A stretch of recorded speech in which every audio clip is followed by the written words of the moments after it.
Irmãos, quero convidá-los agora ao estudo da palavra. Abra sua Bíblia comigo no livro do profeta Isaías, capítulo 7. Veremos versos de 1 a 16. Livro do profeta Isaías, capítulo 7, versos 1 a 16.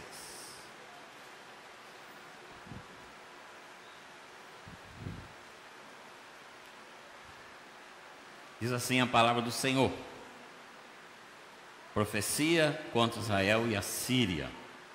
Sucedeu nos dias de Acás, filho de Jotão, filho de Uzias, rei de Judá, que Rezim, rei da Síria, e Peca, filho de Remalias, rei de Israel, subiram a Jerusalém para pelejarem contra ela, porém não prevaleceram contra ela. Deu-se aviso à casa de Davi: a Síria está aliada com Efraim. Então ficou agitado o coração de Acás e o coração do seu povo, como se agitam as árvores do bosque com o vento. Disse o Senhor a Isaías: agora sai tu com o teu filho, que se chama Um Resto Volverá, ao encontro de Acás, que está na outra extremidade do arqueoduto do açude superior, junto ao caminho do campo do lavadeiro. E dize-lhes: acautela-te e aquieta-te, não temas, nem se desanime o teu coração por causa desses 2 tocos de tições fumegantes, por causa do ardor da ira de Rezim e da Síria e do filho de Remalias. Porquanto a Síria resolveu fazer-te mal, bem como Efraim e o filho de Remalias, dizendo: subamos contra Judá e amedrontemo-los, e o conquistemos para nós, e façamos reinar no meio dele o filho de Tebeal. Assim diz o Senhor Deus: isso não subsistirá, nem tampouco acontecerá. Mas a capital da Síria será Damasco, e o cabeça de Damasco Rezim. E dentro de 65 anos, Efraim será destruído e deixará de ser povo. Entretanto, a capital de Efraim será Samaria, e a cabeça de Samaria o filho de Remalias. E se não os crerdes, certamente não permanecereis. E continuou o Senhor a falar com Acás, dizendo: pede ao Senhor teu Deus um sinal, quer seja embaixo nas profundezas ou em cima nas alturas. Acás, porém, disse: não o pedirei, nem tentarei ao Senhor.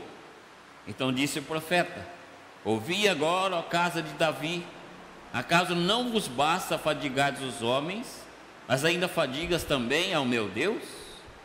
Portanto, o Senhor mesmo vos dará um sinal. Eis que a virgem concederá, dará luz a um filho, e se chamará Emanuel. Ele comerá manteiga e mel quando souber desprezar o mal e escolher o bem. Na verdade, antes que esse menino saiba desprezar o mal e escolher o bem, será desamparada a terra, ante cujos 2 reis tremes de medo. Feche seus olhos, vamos orar. Pai querido, é a tua palavra que será exposta. Pai, o Senhor já sondou o meu coração, o Senhor já sondou o coração do teu povo nesta manhã. E agora, Pai, em nome de Jesus, que teu Espírito Santo trabalhe com liberdade, que esta igreja é uma igreja cheia do Espírito Santo, e que haja liberdade do Deus Trino para agir nos corações, e assim o nome do Senhor será glorificado, e a igreja será edificada, e coisas maravilhosas irão acontecer aqui, para a glória do teu nome. Oramos, Pai, em nome do Senhor Jesus. Amém.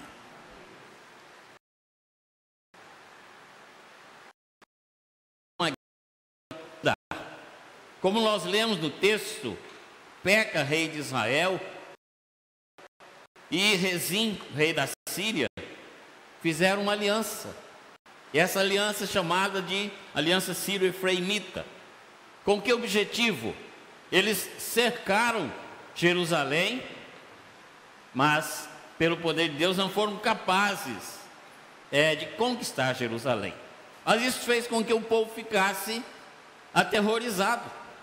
Isso fez com que o rei Acás, que não andava segundo a vontade de Deus, buscasse ajuda aos assírios, porque foi proibido pelo nosso Deus. E essa história toda, irmãos, ela está narrada em 2 Reis 16, de 1 a 18. Eu chamo a sua atenção para o nosso versículo 2, que diz assim: deu-se aviso à casa de Davi, a Síria está aliada com Efraim. Então ficou agitado o coração de Acás e o coração do seu povo, como se agitam as árvores do bosque com o vento. Eu tenho certeza que todos os irmãos aqui têm experiência do que é um coração acelerado. Quando o nosso coração fica acelerado? Em situações de nervosismo, em situações de ansiedade, em situações de estresse, de emoções fortes, ou então de um esforço físico muito grande. Então aceleram-se os nossos batimentos cardíacos. Assim estava então o coração do rei e também o coração de todo o povo. Diz, ficou agitado o coração de Acás e o coração de seu povo, como se agitam as árvores do bosque com o vento. Então a linguagem figurada sobre aquele acontecimento ali naquela hora. E aquele rei orgulhoso, e vamos ver isso durante a exposição do texto, ele não conseguiu acalmar o coração do seu povo. Quando viram as forças cercando a cidade, então ele se agitou e também se agitou todo o povo. E ele então não conseguiu acalmar, mas conseguiu trazer mais pânico ao coração do seu povo. Eu chamo a sua atenção nesta manhã para que nós meditemos sobre a cura para um coração agitado. Eu não sei como é que você, amado irmão, amada irmã, adentrou este santuário. Eu não sei como é que você passou sua noite. Não sei como é que você acordou hoje pela manhã. Mas se você veio para aqui com o coração agitado, o texto vai nos apresentar, a palavra de Deus vai nos apresentar a cura para um coração agitado. A palavra agitado significa um grande movimento, né? E aplicando aqui ao nosso texto, eu imagino a cena quando o rei passa para o povo, seu povo, a situação que eles estão cercados e que eles vão ser invadidos, que eles vão ser destruídos. Então há uma grande movimentação de desespero, de vai e vem entre as pessoas. Então eu creio que a cidade ficou naquela confusão toda. E agora, o que nós vamos fazer? Vamos correr, fugir não tem jeito, vamos nos esconder, também não tem jeito. Então o texto nos fala sobre a cura para um coração agitado. Por que esse coração agitado? Porque todo o povo ficou com o coração agitado.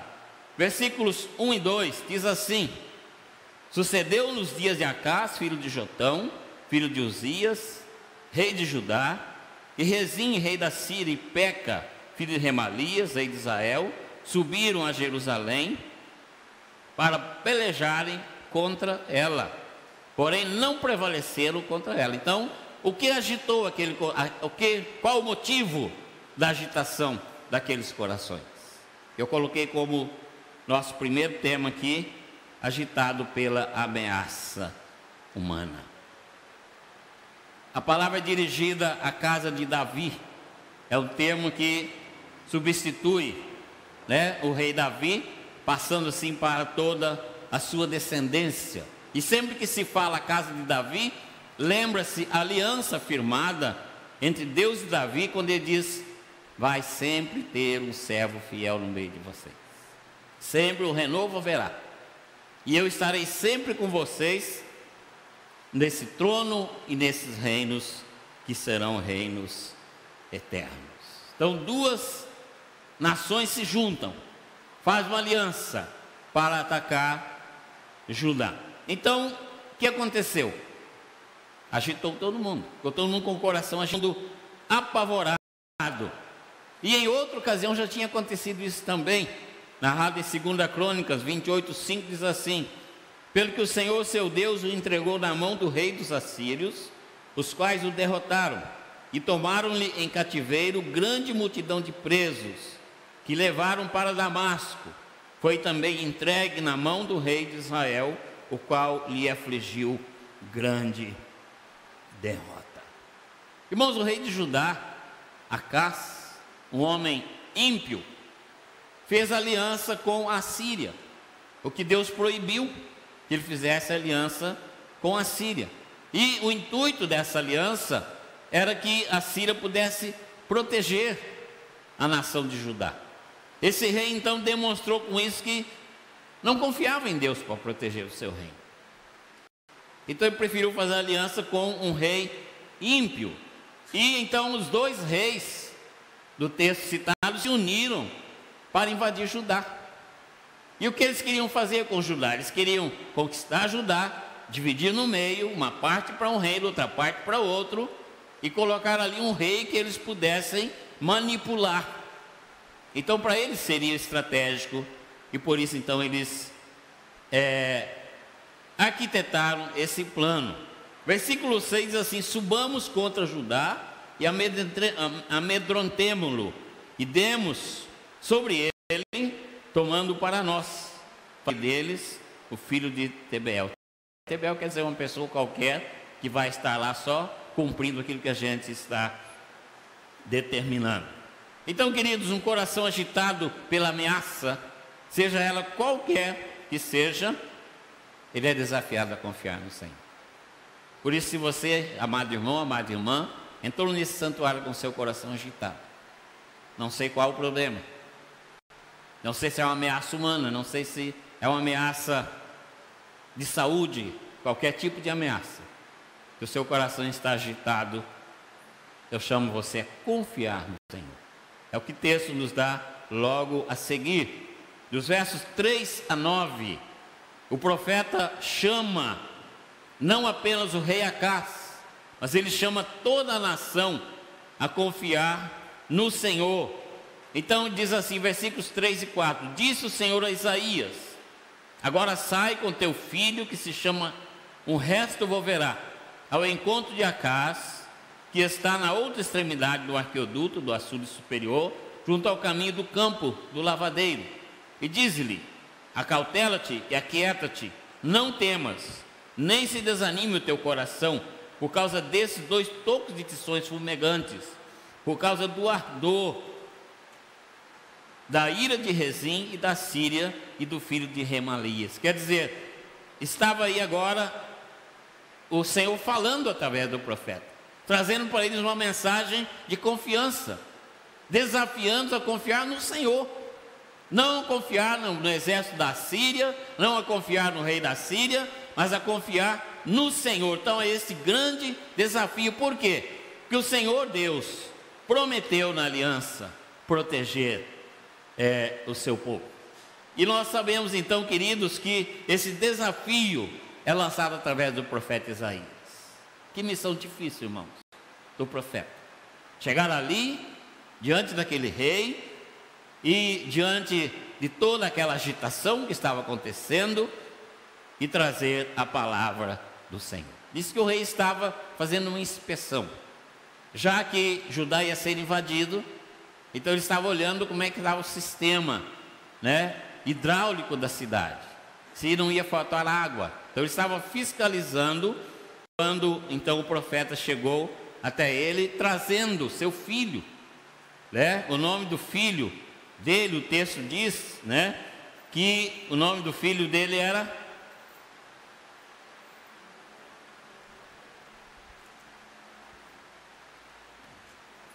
o resto volverá, ou seja, Deus vai sempre manter alguém fiel no meio do povo. Mesmo que o povo seja invadido, mesmo que haja guerra, mesmo que haja destruição, Deus sempre vai manter um grupo fiel a Ele. O próprio nome do filho de Isaías, o seu terceiro filho, era a mensagem para aquele rei e para aquele povo. Então, voltando à aliança de Acás, feita com a Síria, com o rei da Síria, ele tentando a ajuda dos assírios, ele entregou grande parte dos tesouros do templo, diz o texto, de 2 Reis, se irmãos quiserem acompanhar, capítulo 16, versos 3, 7 e 8, diz assim: mas andou no caminho dos reis de Israel, e fez passar pelo fogo seu filho, segundo as abominações dos gentios, que o Senhor lançara fora de diante dos filhos de Israel. Então vejam, irmãos, então Acaz enviou mensageiros a Tiglat-Pileser, rei da Síria, dizendo: eu sou teu servo, o teu filho, sobe e livra-me das mãos do rei da Síria e das mãos do rei de Israel, os quais se levantaram contra mim. Veja o que Acaz fez. E tomou Acaz a prata e o ouro que se achou na casa do Senhor e nos tesouros da casa do rei, e mandou um presente para o rei da Síria. Vejam que ponto chega uma pessoa que está longe do Senhor.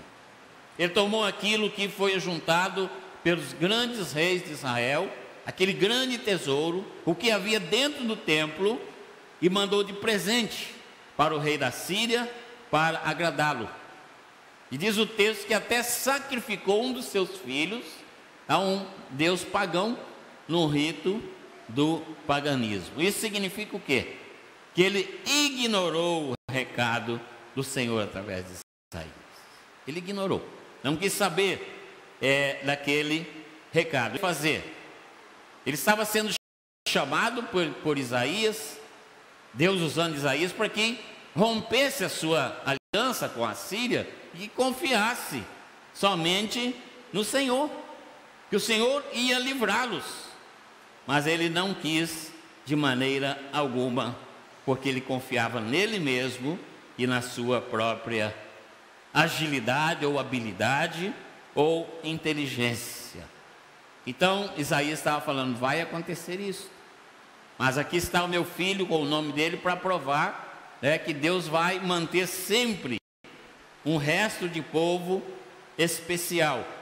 Então veja o versículo 4 do nosso texto, diz assim: acautelai-vos e aquieta-te, não temas, nem se desanime o teu coração, que os dois inimigos são tão fracos como tições fumegantes que estão quase se apagando. Que coisa maravilhosa! Essa mensagem de Deus para o coração do rei Acaz, mas ele não deu ouvido. Ou seja, Deus estava dizendo assim: tão logo a guerra comece, eles vão ser apagados. Ele usa a linguagem figurada de tições, né? Sei quantas pessoas aqui já moraram na roça, já viram queimadas, né? O tição vai se queimando, vira cinza, e sobra só cinza. Então ele diz que aqueles dois reis que estavam para atacar Judá se desfariam como dois tições, que às vezes não teriam poder algum de fogo contra Israel. Essa era a promessa de Deus através do profeta. Assim diz o Senhor: isto não subsistirá, nem tampouco acontecerá. Versículo 7 do nosso texto diz isso. Então, pelo poder de Deus, aquela iminente guerra que estava começando, aquela iminente invasão, ela seria reduzida a nada. Mas o rei Acaz não confiou nisso. Ele confiou sim na aliança que ele tinha feita com um rei ímpio, com um rei que vivia longe do Senhor. E por isso o Senhor manda o profeta dizer que aquele desprezo do rei era uma irresponsabilidade muito grande. Então o que tinha de acontecer com o rei? O mesmo que acontece conosco. Quando nós ouvimos a palavra de Deus, seja através da leitura da palavra, através de alguém que foi enviado de Deus para falar conosco na palavra, sempre que nós ouvimos, nós devemos crer que a palavra de Deus é a verdade e ela deve achar sempre guarida no nosso coração. Versículo 9, ele usa a palavra crerdes, ou seja, ele está dirigindo agora não só ao rei, mas ele está dirigindo também a toda a real e também a toda a nação. Já que o rei não deu ouvido, então agora o profeta se dirige a toda a nação. Ele diz: credes e ficai firmes. E esse conjunto de palavras no hebraico ele dá sentido à nossa palavra amém. Então, se você crer, você vai ficar firme, amém? Ele está dizendo isso, né? Então, essa é a palavra também dirigida ao nosso coração nesta manhã. Crer significa o quê? Conhecer a palavra de Deus, isso nós conhecemos. Crer significa o quê? Aceitar a palavra de Deus como verdadeira. Crer significa confiar que o Senhor nos ajudará a guardá-la. Hoje o presbítero Cleverson falou sobre a igreja cheia do Espírito Santo, que é uma igreja que não é uma igreja que se acovarda. E uma das coisas que o nosso presbítero enfatizou bem foi sobre o guardar a palavra.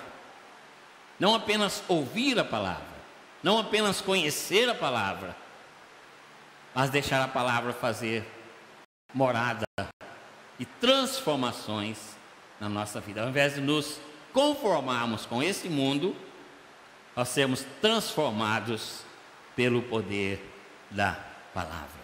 Então, queridos, crer no Senhor para receber o que Ele prometeu. O Senhor Jesus, em João 14, Ele inicia a sua mensagem dizendo o seguinte: não se turbe o vosso coração. Credes em Deus, crede também em mim. Então, um coração turbado, um coração agitado, um coração descontrolado, ele é chamado a crer em Deus e a crer também na pessoa de Jesus Cristo. Qual foi a resposta do rei Acás para aquelas palavras do profeta Isaías? Versículo 10 diz assim: e continuou o Senhor a... Quer dizer, o Senhor vai falando, porque Ele quer que o seu servo o ouça, mesmo sendo um servo infiel, como era o rei Acás. Diz assim: e continuou o Senhor a falar com Acás. E essa palavra continuou quer dizer aquela mensagem que Isaías começou a falar com ele, sobre usando somente o seu filho, o resto viverá. Então ele continua agora a falar através de um sinal. E esse sinal é o Emanuel. Diz assim, o versículo 10: e continuou o Senhor a falar com Acás, dizendo: pede ao Senhor teu Deus um sinal, quer seja embaixo, nas profundezas, ou em cima, nas alturas. Acás disse, não pedirei, nem tentarei ao Senhor. Então disse o profeta: ouvi agora, ó casa de Davi, acaso não vos basta fadigardes os homens, mas ainda fadigas também a Deus? Versículo 14: portanto o Senhor mesmo vos dará um sinal, eis que a virgem conceberá e dará à luz um filho chamado Emanuel. Então Deus continua a falar com o rei, Deus continua a chamar aquele rei, Deus continua a desafiar aquele rei a romper a sua aliança com a Síria, para que o próprio Deus de Israel, Deus Yahvé, cuidasse e providenciasse o livramento do seu povo. Porque diz que eles já estavam chegando para invadir Jerusalém. Então o Senhor diz através do profeta ao rei: pede-me um sinal. Já que você não está crendo, já que você é um incrédulo, pede um sinal que eu vou te dar, que eu sou o teu Deus, e que eu sou o Deus desse povo, e que eu vou livrar esse povo das mãos dos inimigos. E qualquer tipo de sinal que o rei pedisse, o Senhor daria. Mas o rei não quer saber desse sinal também. O rei não quer saber desse sinal, porque o próprio Yahvé quem está oferecendo esse sinal para restaurar a confiança do coração do rei, para restaurar a confiança do coração do povo. Mas o rei não quer saber de nada com Deus. Ele não quer compromisso com o Deus Todo-Poderoso. No versículo 12, ele dá a resposta dele: não o pedirei. Ou usa a expressão não tentarei. Quer dizer, são palavras arrogantes e vazias. Muitas vezes, queridos, a gente pensa que são palavras de um coração temente a Deus. Não vou perturbar o meu Deus. Muitas vezes a gente também não coloca determinados assuntos em oração por causa disso. Não vou atrapalhar Deus, não vou ocupar Deus com essa coisa tão pequena. Então o rei diz isso, não vou pedir. E isso é uma arrogância. Esse é um ato de alguém que não tem qualquer piedade para com o Deus Todo-Poderoso. Mas Deus queria para dar para ele um sinal e ele não aceitou. Por quê? Se ele assumisse esse compromisso, ele estaria assumindo um compromisso com Deus. E ele não queria compromisso com Deus, ele queria resolver as coisas do jeito dele. Então isso muitas vezes acontece na nossa vida. Não, Senhor, eu não vou pedir nada ao Senhor, porque eu mesmo vou dar conta de resolver. Eu já tenho esta, aquela saída, aquela outra. Já tenho essa e essas pessoas que vão me orientar. E a gente deixa Deus de lado. Às vezes Deus fala, pede que eu vou te dar. Fala comigo, abre o seu coração, que eu vou te dar. E a gente, como esse rei Uzias, a gente diz, não quero entrar nesse jogo. Não quero compromisso com o divino. Não quero compromisso com Deus. E a última parte da nossa mensagem, versos 13 e 14, a solução divina. Então diz assim, versículo 13. Então disse o profeta, ouvi agora, ó casa de Davi, acaso não vos basta fadigardes os homens, mas ainda fadigas também ao meu Deus? Portanto, o Senhor mesmo vos dará um sinal, eis que a virgem conceberá, e dará à luz um filho, e se chamará Emanuel. Essa é a solução de Deus. A solução de Deus definitiva para todo o seu povo. A solução de Deus definitiva para todo mundo é a pessoa do Senhor Jesus Cristo, o Emanuel. O Senhor vai dar alguém, vai vir alguém, o Senhor vai enviar alguém, nascido de uma virgem, ou seja, sem qualquer ação humana, alguém que vai vir de Deus para o meu povo. E ele está se dirigindo agora também ao povo novamente, o profeta Isaías. Por quê? Porque o rei Acaz não confia em Deus.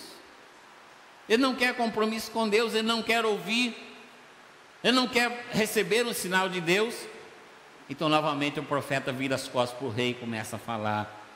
A nação dá as costas ao rei e diz que virá um sinal. É o sinal da supremacia de Deus. É o Deus conosco, o Emanuel. Agora, Deus conosco vai se fazer homem na pessoa de Jesus Cristo. Para quê? Para que nós possamos compartilhar da natureza divina. Ele vem para buscar o homem. Como o texto que foi lido pelo presbítero Edson em Lucas 19:10, que o Filho do Homem veio buscar e salvar o que se havia perdido. É o Emanuel, presente no meio do povo. Veja o que Paulo diz, Romanos 8:29. Porque os que dantes conheceu, também os predestinou, para serem conformes à imagem do seu Filho, a fim de que ele seja o primogênito entre muitos irmãos.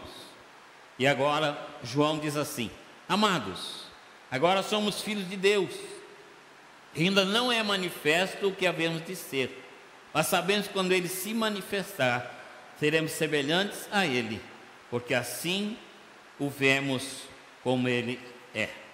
Então, queridos, o sinal do Emanuel é para que o rei e todo o povo deixasse de temer os seus inimigos.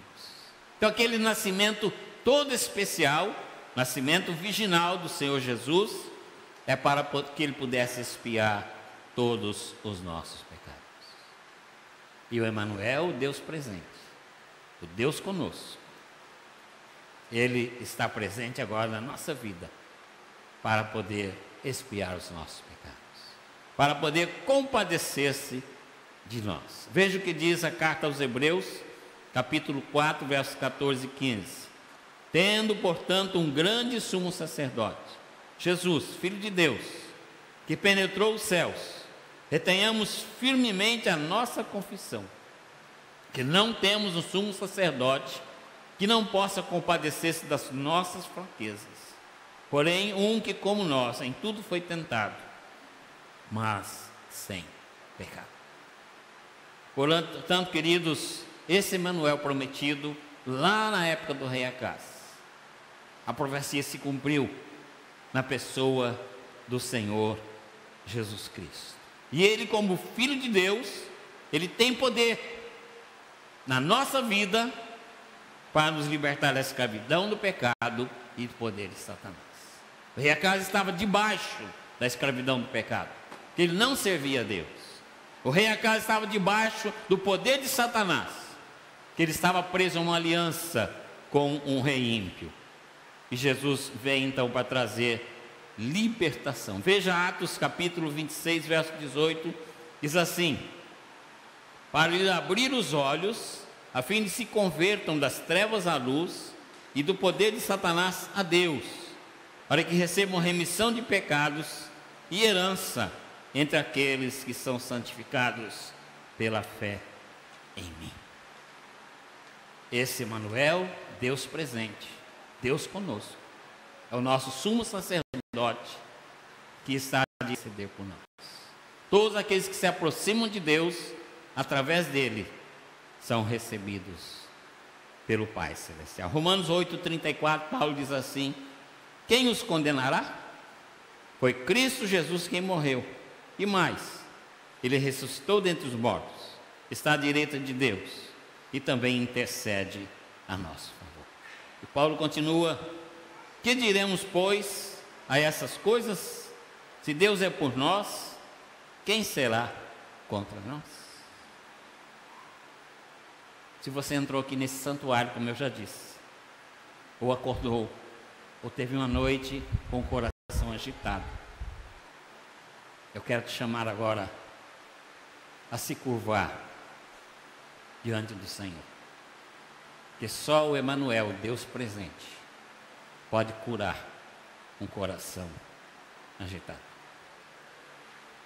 No ano de 1986, eu pastoreava uma igreja no interior de Minas Gerais. E uma certa manhã eu estava no gabinete por volta de 9 horas da manhã, quando o interfone tocou. Então a zeladora que atendia os interfones, e ela atendeu, ela foi lá ao portão, ela falou: pastor, tem um rapaz aí, alto, forte, mas ele está apavorado, está desesperado.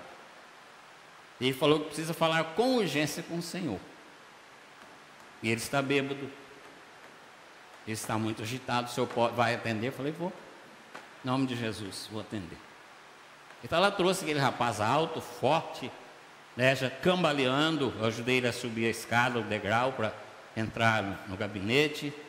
Ele assentou-se, e ele falou: pastor, meu nome é Orlando. Eu, para o senhor não se assustar, eu sou irmão do Geraldo. O Geraldo era o meu mecânico. Eu sabia que os pais deles eram da Assembleia de Deus. O Geraldo não era crente e o Orlando eu nem conhecia. Aí ele falou: pastor, estou apavorado, meu coração está arrebentado, eu estou cheio de vergonha, eu estou totalmente descontrolado. E eu só não suicidei porque meu irmão, cheguei em casa agora há pouco, meu irmão falou: antes de você fazer qualquer besteira, vai ali na igreja e conversa com o pastor Camargo. Então ele desceu lá para conversar comigo. Eu falei: então me fala qual a situação.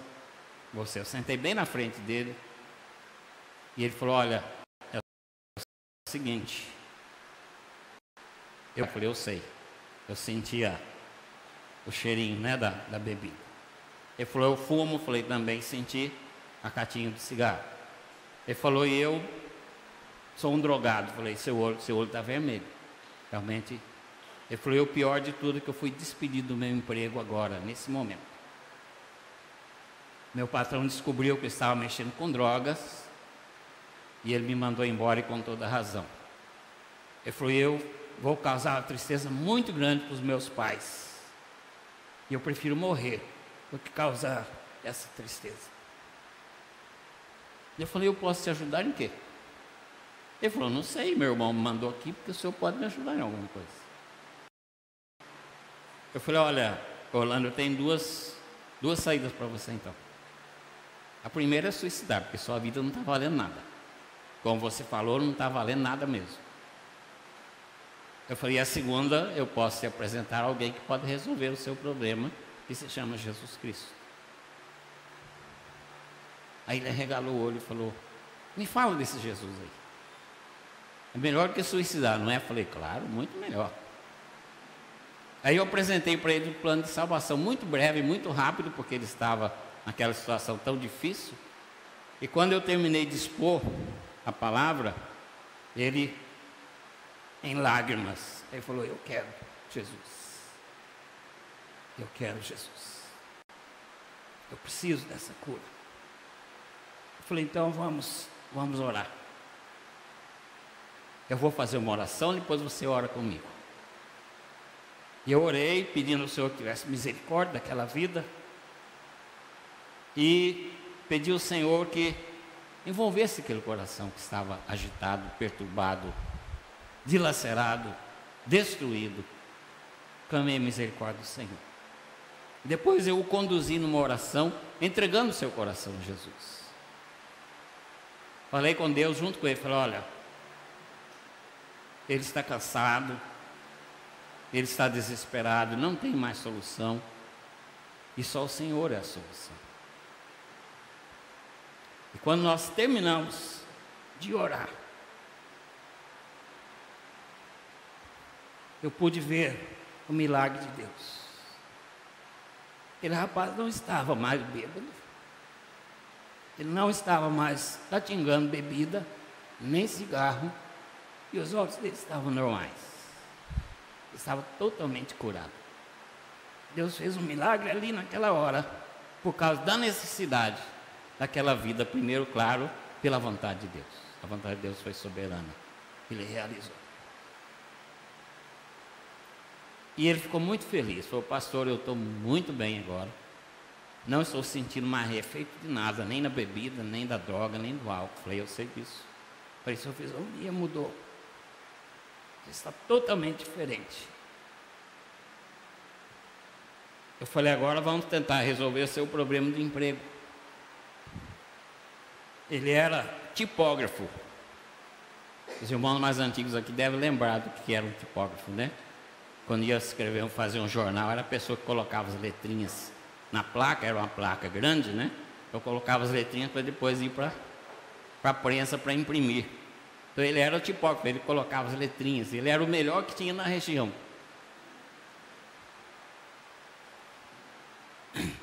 Eu liguei para o patrão dele, que era um presbítero, uma das nossas igrejas. Eu falei, o que aconteceu com o Orlando? Ele falou, eu mandei ele embora, pastor.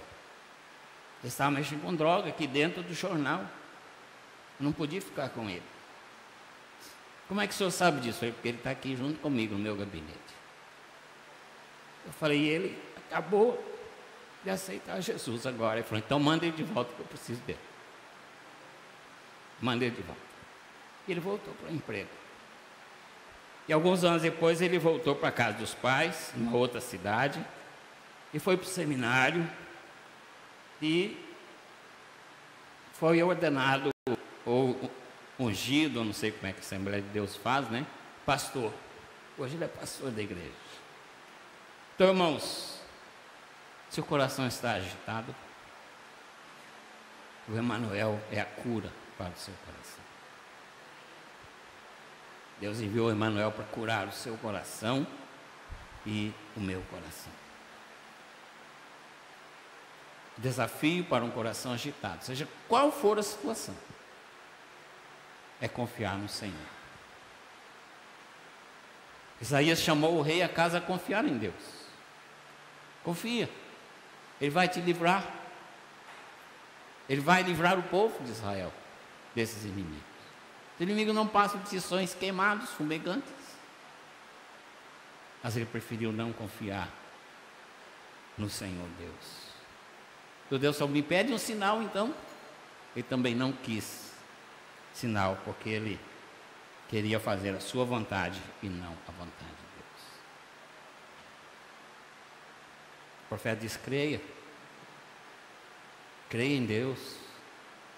profeta diz: a nação crê em Deus. E esse creio eu quero desafiar você nesta manhã. Abrir o seu coração para aquele que tem poder para fazer a cura na sua vida, a cura na sua alma. O Emanuel, o Deus conosco.